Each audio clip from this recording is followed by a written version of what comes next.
A group of software developers in Kenya's capital, Nairobi, have come up with an application they say helps the early diagnosis of one of Africa's top killer diseases, malaria. The mobile-based application known as Zahanati was created by Elvis Bando, an information technology graduate in his early 30s, along with a group of medical students.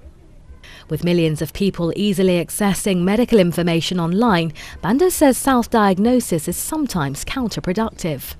The background of the app, it was after the realization that most people do self-diagnosis.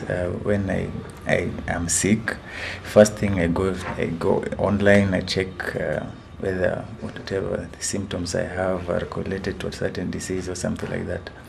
I think this is one of the challenges for malaria because people are doing a lot of self-diagnosis. According to experts, the early detection of malaria goes a long way in treating and curing the disease.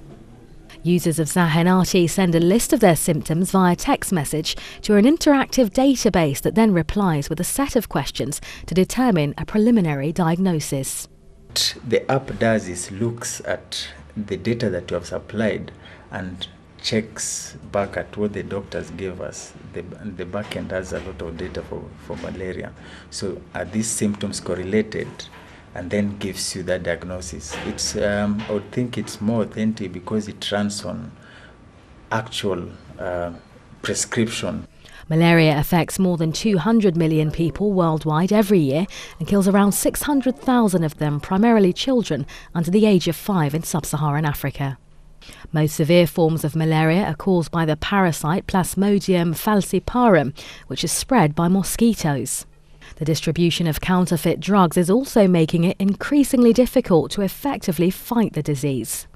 Zahanati, however, is not the first telemedicine application to be tested in Kenya.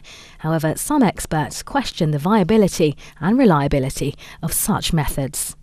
Telemedicine cannot substitute a trained personnel.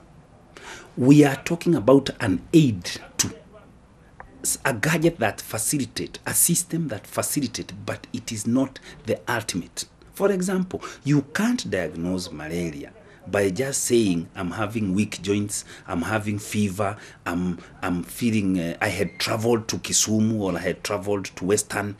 That cannot be a criteria for diagnosing malaria. Zahanati developers advise those who receive a diagnosis to follow it up by consulting a doctor.